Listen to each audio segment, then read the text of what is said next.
This podcast tells honest and raw stories from the Australian bushfires that may be triggering for some people. Please take care when listening to this podcast and stop if it makes you feel anxious in any way. We recommend wearing headphones, especially if there are kids around. Always was, always will be. Aboriginal man. Always was, always will be. Aboriginal man. ScoMo has got to go. Hey, hey. Ho, ho. ScoMo has got to go. Hey, hey.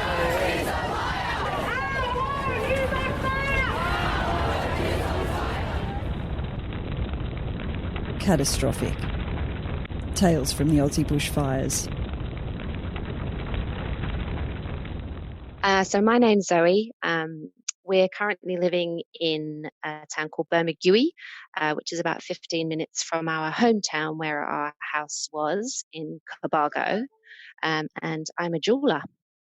On the 30th of December, we had a ton of people at our house post-Christmas and pre-New Year.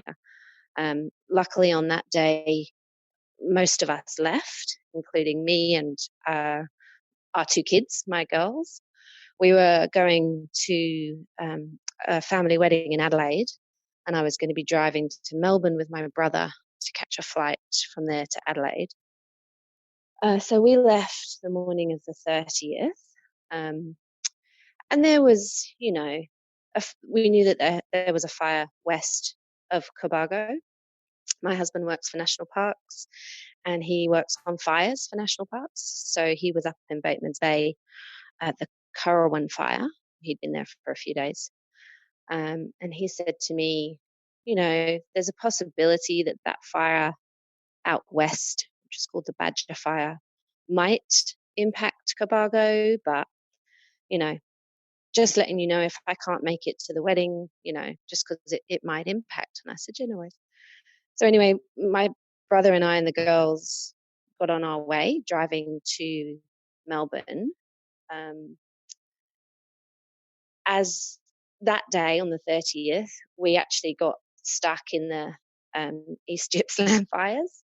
As we were trying to get through East Gippsland to Melbourne, we got stopped and advised that we were going to have to stay in a town called Orbost. So we drove into that town. The sky was red. It was like 3 p.m. The sky was red. It was getting dark. It was very, very smoky. We were advised that there were no rooms left in town and we would have to stay at the evacuation centre, which was the cricket oval.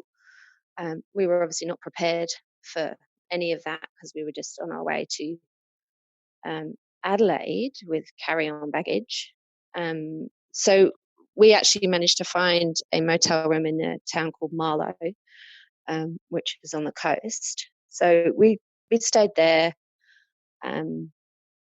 being, told that we would probably be evacuated to the beach fairly soon because Orbost was going to come under Ember attack and that would impact Marlow as well. So it was a frightening situation for me and my brother and the girls. We didn't know because communications had gone down by that point where we were. We didn't know that anything was potentially going to happen in Cobargo because we were getting no information. It was a tense night that night. Neither of us slept very much. Sirens were going off all the time.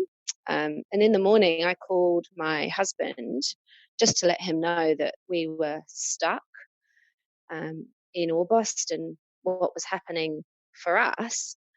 I managed to get a call out and he answered in a very agitated, sort of heightened state. And he just said to me, yep, I'm okay. Don't worry about it. I'm okay. I think I can save the house. And I was like, what are you talking about? What do you mean you can save the house? And he was like, it's here. The fire's here. It's hit Cobargo.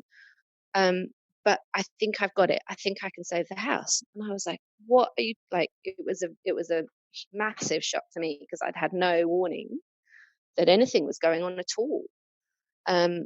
And I said, are you okay? And he said, yep, I'm okay. But hang on, I've got to go. One of the gutters is catching, and hung up. And I immediately was, trying to get where we were was just a tiny little patch of reception. So I immediately went on to social media, as you do, the news, trying to find out what was going on. And I realized that it was a fairly serious situation that Cobargo was in at that point. I saw pictures of the main street half obliterated. There were reports coming in that the school had gone, which was false, thank goodness. I saw a friend of mine, she'd put a post up on Facebook saying she couldn't get in contact with her husband and he had stayed behind to defend their place. And could someone get there, please? And la la la. And I was thinking, okay, shit, this is actually a very serious situation, despite the fact that Scott, my husband, was sounding quite confident. I suddenly realized what a serious situation it was there. So there was then like a period of about 5 hours where I couldn't get hold of him. So I obviously started to panic. Had a small little window of what it would look like if terrible things had happened, which luckily they didn't. So I then went into, sort of slight panic about, okay, we need to find him. My brother was being very calm and helpful, telling me, look, he knows what he's doing. He's fire trained. He's got all his gear. He's got tanks. He'll be okay. And the rational side of my brain was saying, yes, that's true. He will be okay. But then the catastrophic side of my brain was going, but what if? So we then called my family in Adelaide and said, can you, because we are having trouble communicating because of reception, can you please do whatever you can to see if you can find him? So they all went into overdrive doing that, calling anyone they could think of. We called 000. They were like, we are under the pump. We will try and get someone up there, but we won't be able to report back if we do.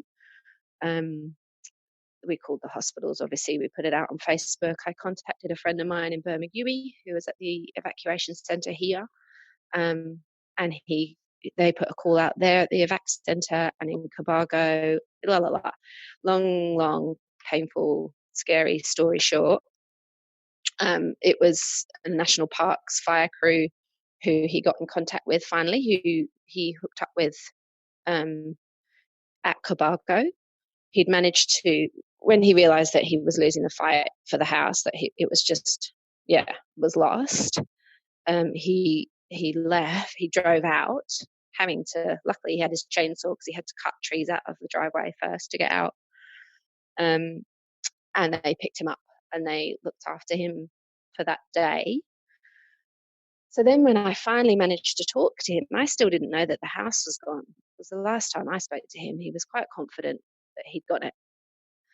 And then I spoke to him that evening and he told me that, everything was gone. The house, the sheds. We'd just finished renovating a little granny flat that we were going to move into while we renovated the main house. Everything was gone. He'd managed to save 5 of the goats, but 3 of them died, all the chickens, and a lovely horse that we had that was a whole other story. So we were all in a large degree of shock.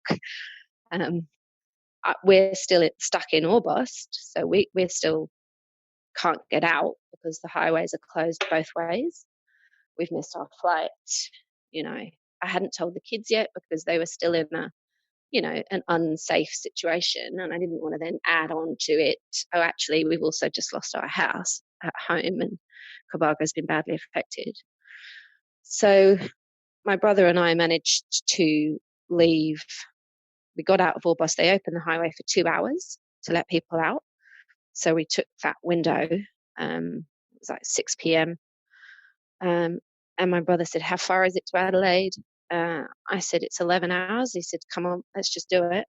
So we drove overnight to Adelaide, got to Adelaide New Year's Day in the morning, like 8 a.m. And just kind of like, it was great to have my family all there from the UK for this wedding because they managed to, they obviously looked after us and the kids. I told the kids, which was not a fun conversation. And Scott, my husband was stuck over in Cobargo. He couldn't get out. So he missed the wedding.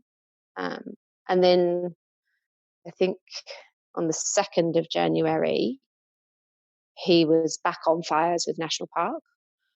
So he was back down at Eden on the border fire there with National Parks. So it was 6 days before we managed to all get together again in Canberra,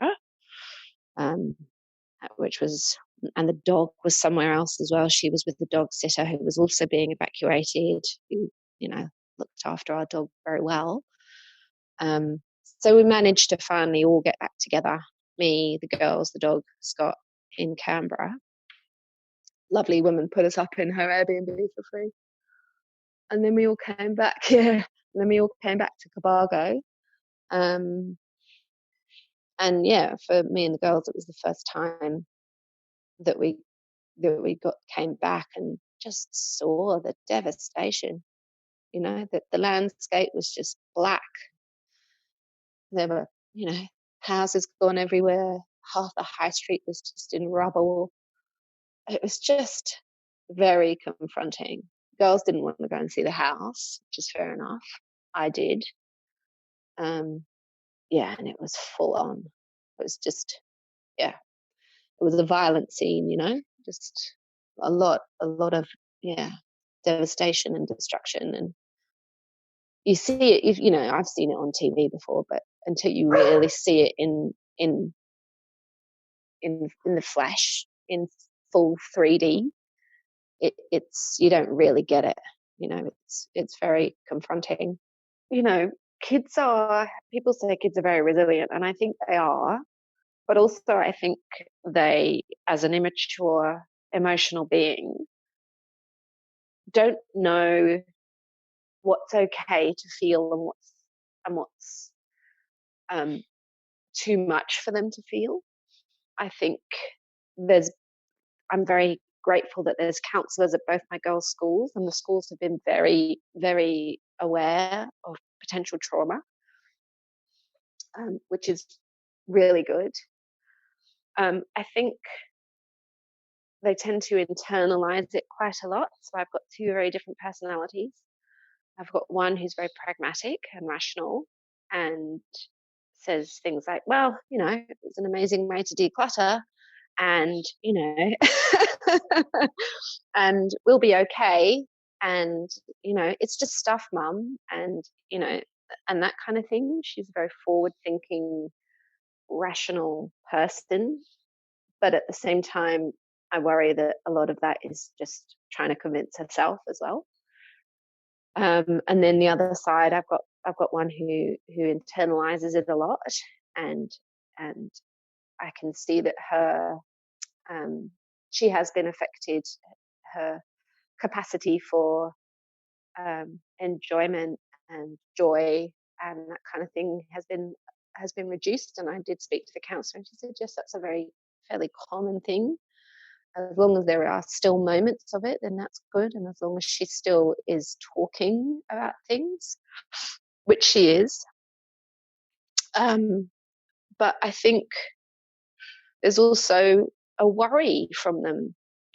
I do feel for this generation who are so bombarded with information about climate change, with knowledge, with evidence of climate change, and what that means for how they think about their future, and that worries me, that we need to offer them some hope.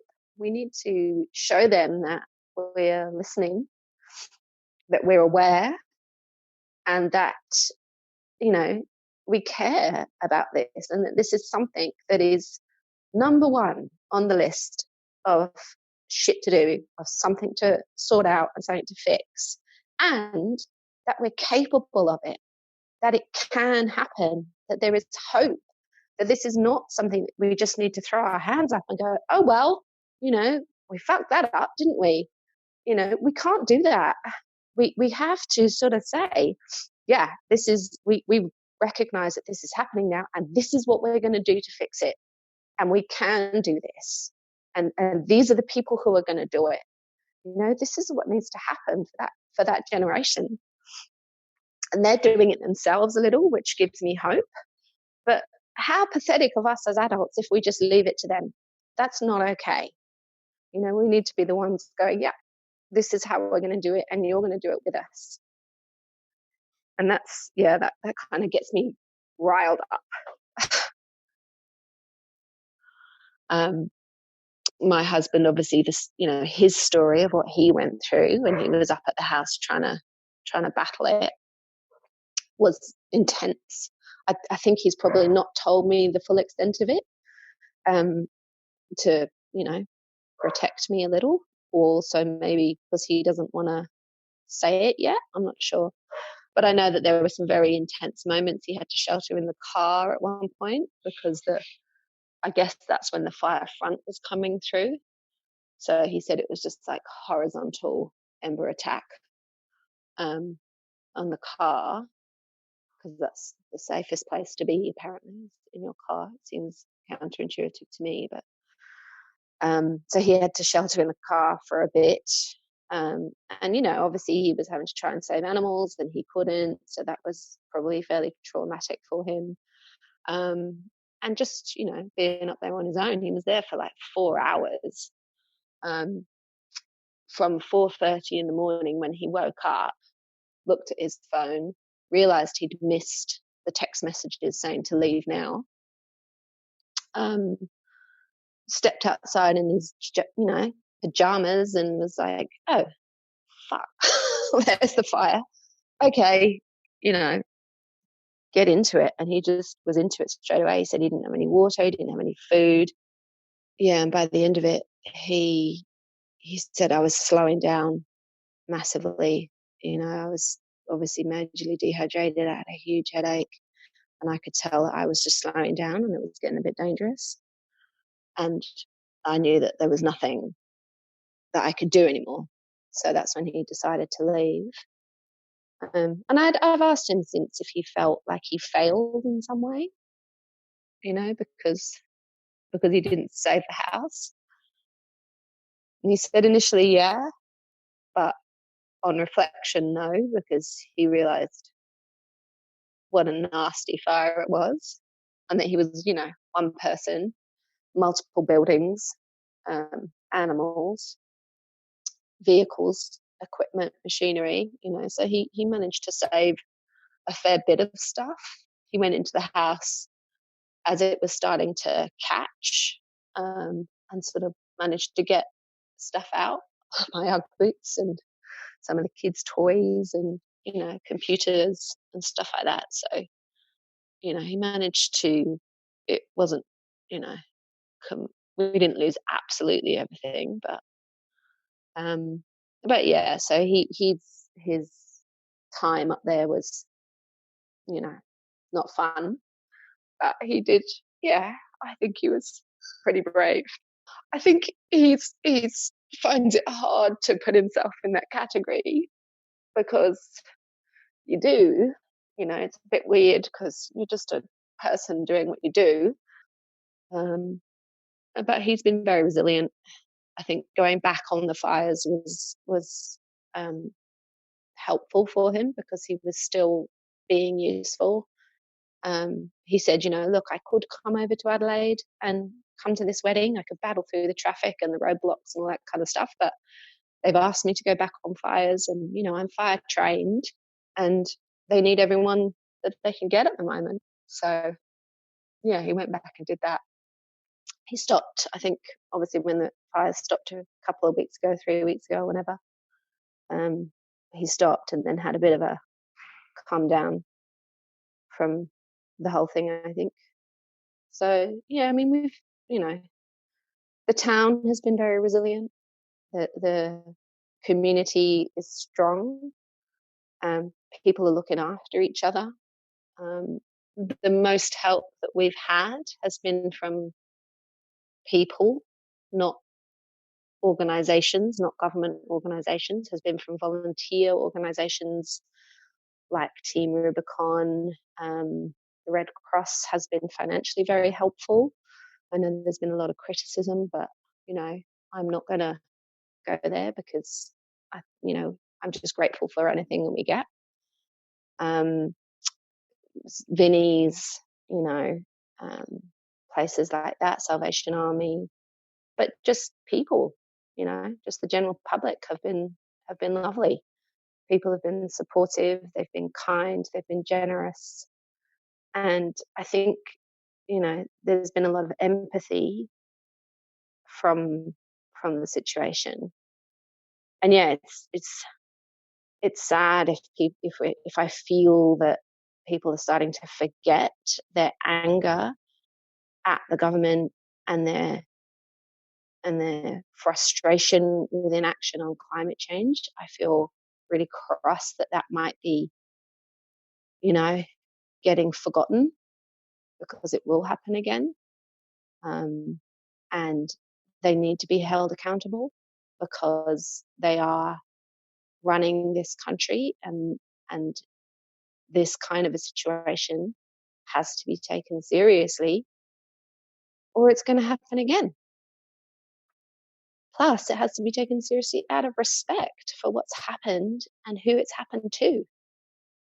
And to say this was just a freak event is a lie, and is short-sighted, and is dangerous, really.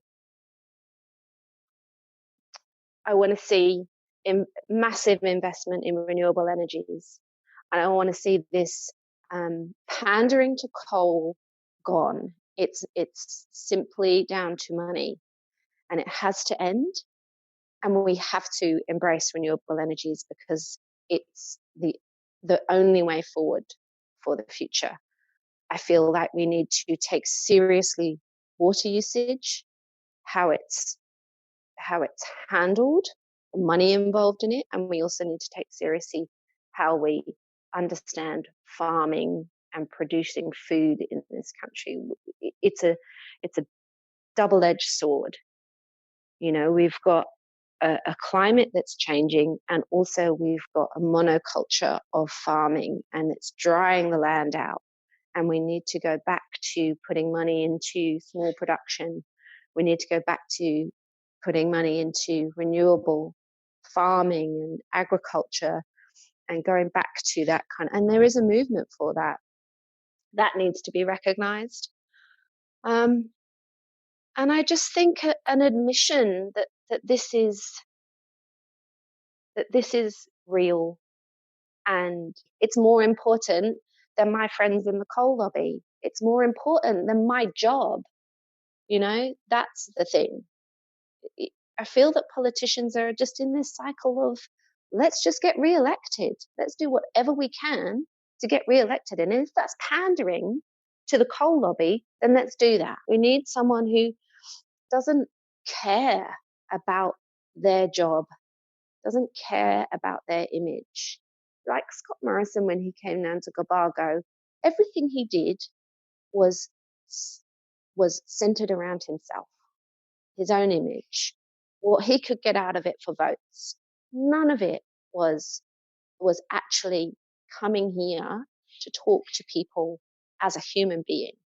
It was a PR exercise, and it was disgusting. So it was so awful. Oh, it was so awful. And so, yeah, and for someone who we have elected, and well, I didn't, but who we pay, I find that, disgraceful. If there are any politicians who do listen to it, I feel that sometimes they forget their humanity, that, you're just a human, just like everybody else. There are lots of politicians who don't forget that, but I feel that those higher echelons get wrapped up in that little bubble of parliament and government and forget that this is that they are employed by us to do a job of looking after the country and the people and the land that's in it. And that, as we said before, you need to take a wider view. It needs to not be about you and your party and your job. It needs to be about actually what is the right decision to be making. It's not always a decision that people are going to thank you for immediately, but if it's the right decision for the future and for our children and for this country and ultimately this planet, then that has to be the decision you make. You're listening to Catastrophic, a dual podcast and political protest project. Catastrophic tells the tales of the Australian bushfires and calls for non-partisan political action around climate change.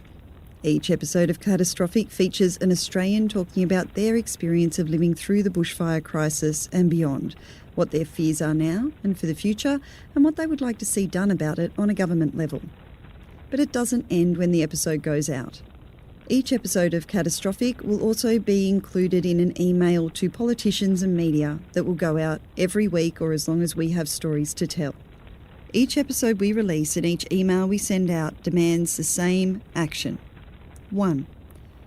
No new coal, oil and gas projects, including the Adani mine and the Wallara 2 coal project. 2. 100% renewable energy generation and exports by 2030. 3. Fund a just transition and job creation for all fossil fuel workers and communities. 4. Hand over land conservation management to First Nations Australians. 5. Start preserving our water and treating it as a precious resource, not a sellable commodity. Denial around this issue is now a choice, not an option. This has all been predicted by scientists for the last 30 years, and it's time our government did something about it. It's time they protected our planet and our future. Thank you for listening to and participating in the Catastrophic Podcast Project.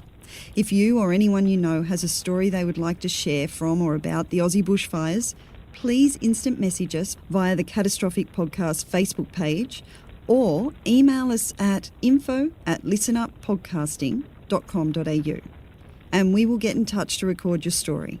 It may not be straight away. Please be patient. We are fielding a lot of queries and we're trying to do all of this in the cracks of life. The best thing you can do to help us with this project is to rate it and review it wherever you get your podcast. Share it around to everyone you know. Get it in front of the politicians, email it to them, and help us get the word out. So thank you again for listening. Go ahead and subscribe wherever you get your pods and stay safe and keep fighting for climate action. This podcast was produced and edited by Kel Butler from Listen Up Podcasting. Podcasts for a positive world. Always was, always will be. Aboriginal man. The Climactic Collective.